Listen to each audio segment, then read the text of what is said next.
Welcome to the deep dive. Today we're diving into something really important, looking at the source material that talks about these growing cracks in America's retirement system. hmm And this isn't just abstract stuff. We need to know this because, well, the whole game of retirement planning seems to be changing. Those guarantees we thought we had, maybe not so solid anymore. That's exactly it. Yeah. Yeah. And to really get why things feel unstable now, you kind of have to look back a bit. For a long time, the whole system rested on, three legs, like a stool. Okay. You had Social Security, that's sort of the baseline. Then employer plans, pensions first, now mostly 401ks. And then just your own personal savings. Right, the three pillars. But what we're seeing in the sources pretty much across the board is that all three, they're under huge strain all at once. Unprecedented strain. So we're going to break down the weak spots in each one. But the big theme, it seems, is this massive shift of risk, right? Away from government, away from employers, Straight on to you. straight onto the individual, onto your shoulders. So maybe let's start with the one pillar that felt like the biggest guarantee, Social Security. Okay, yeah, let's unpack that one. Social Security, it's been vital for, over 90 years now, giving retirees that inflation-adjusted income. It's the safety net, keeps people out of poverty in old age, basically. Exactly. But the math is pretty sobering. If you look at the 2025 Social Security Trustees Report, it shows the system is heading towards a wall, structurally speaking. A wall. Okay, is there a date for this collision? There is. You should probably circle 2033 on your calendar. That's the year they project the combined trust funds. Yeah. Well, run dry. Run dry. Okay, but that doesn't mean checks stop completely, right? People are still paying in. No, not completely. That's right. But it does trigger something automatically, a really big adjustment. And that's the scary part for a lot of folks, I imagine. Oh, absolutely. If nothing changes legislatively before 2033, the sources are estimating an automatic cut in benefits, around 23%. 23%. Wow. So if Social Security is like half your income. Yeah, losing almost a quarter of it overnight. That pushes you into a really tough spot financially, immediately. Okay, but wait. 90 years it's been around. Why is this funding crisis hitting so hard now? Is it just the economy?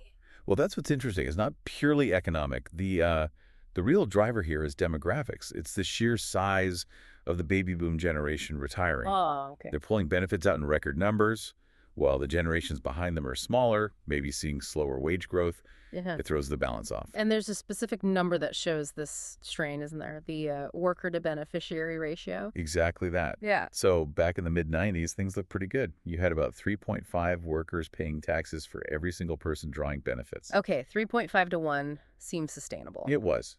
But today, because the population's aged, that ratio's dropped a lot. It's down to about 2.7 workers per beneficiary. Only 2.7. Yeah. Think about that. For every dollar going out now, there's almost one less person paying in compared to 30 years ago. That's just, it's a much heavier lift for today's workers. And that's why the long-term picture for Social Security is so shaky. Okay, so Pillar 1, the safety net, is facing a serious deadline. But the sources seem to say even if we fix Social Security tomorrow, Pillar 2, those employer plans, has its own set of problems, mostly about who holds the bag risk-wise. Absolutely. Yeah, the whole landscape there has changed dramatically. We've really moved away from what they call defined benefit pensions. Right, the old days, where your company promised you X amount per month for life. A promise, exactly. They guaranteed it.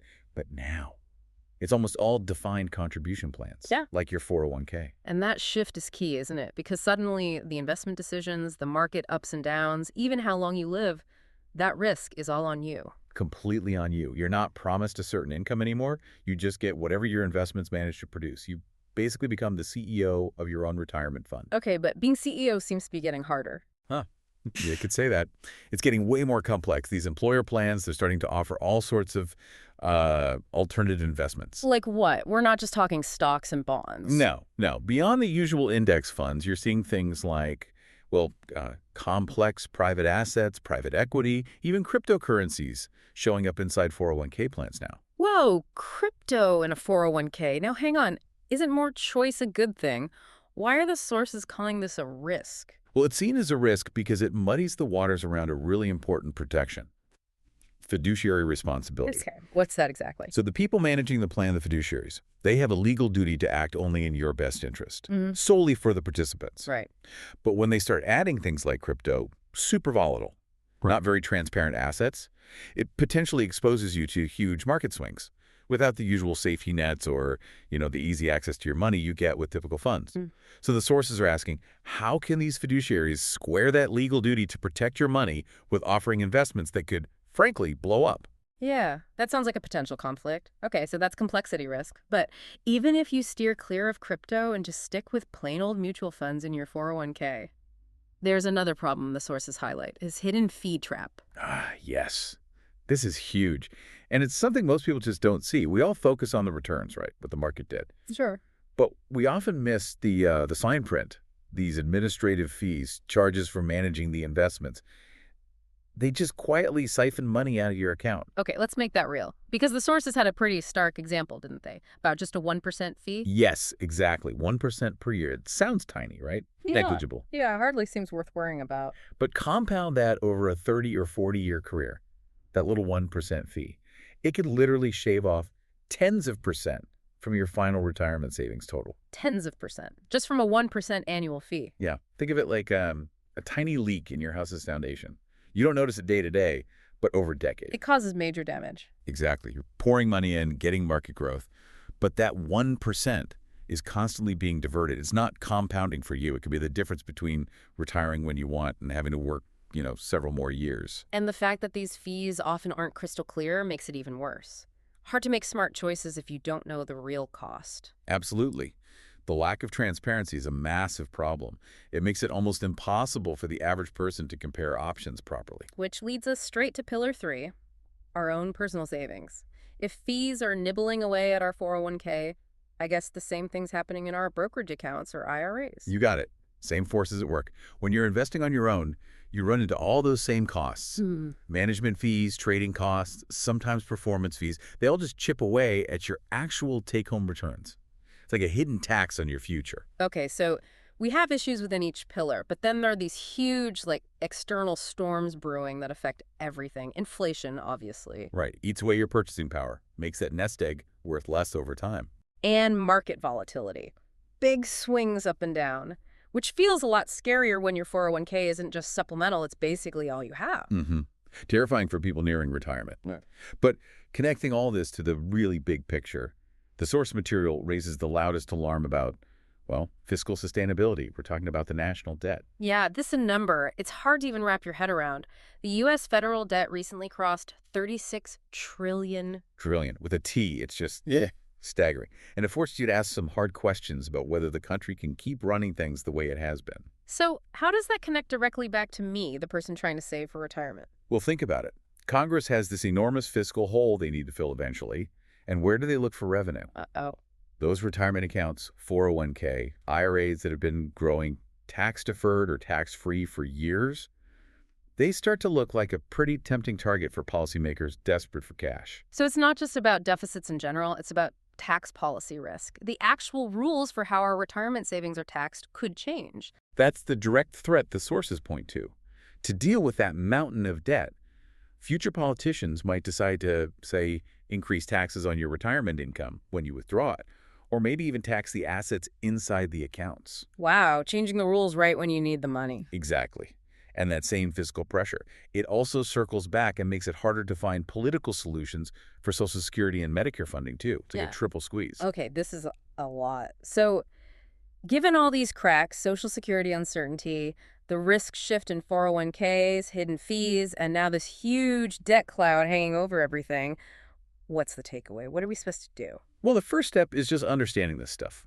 Knowing that the old guarantees aren't really there anymore, you have to fundamentally rethink how reliable those three traditional pillars are and plan your own strategy. It sounds like you're saying we all need to become financial experts now just to retire. Okay. Is the complexity just getting too much for the average person? That's a real concern, and it's exactly why the sources hammer on the need for better financial literacy. You have to get knowledgeable enough to look at your options, understand the real risks involved, and make choices that fit you, not just accept the default settings. You can't afford to just coast anymore. Being passive isn't an option. Not really, no. Okay, so knowledge is key. And diversification is usually good advice. But the sources also had a warning about things like self-directed IRAs, right, where you get more investment choices. Yes, a critical warning. More choice sounds great, but it absolutely means more risk. If you venture into things like self-directed IRAs, which let you invest in, almost anything, Real estate, private companies. right, you're opening yourself up to a whole different level of potential pitfalls, including, unfortunately, outright scams and fraud, things that are much less likely in a standard, regulated 401k fund. So proceed with extreme caution there. Extreme caution. Do your homework. Mhm. Understand the lack of regulatory protection compared to traditional investments. It's non-negotiable. Okay, so wrapping this up, the big picture seems clear. The cracks are real. Demographics, complicated finances, those sneaky fees, market swings, and this massive national debt. It's all eroding the old system. Retirees and future retirees, you're facing fewer guarantees from outside sources and way more personal responsibility to figure it out yourself. So the goal of this deep dive really is just to arm you with that knowledge, to be informed, maybe a bit cautious, so you can shift from just passively saving to actively managing your own retirement path. Because the environment is changing. Safety isn't guaranteed. Right. And maybe here's something to chew on this week, based on what we've discussed. Given that the sources flag that $36 trillion in federal debt, and the real possibility that politicians might look at changing tax rules on retirement savings to deal with it, what assumptions are you making right now about your long-term savings being completely safe or completely tax-free down the road? Maybe it's time to revisit those assumptions in your own planning. Where might your biggest vulnerability lie?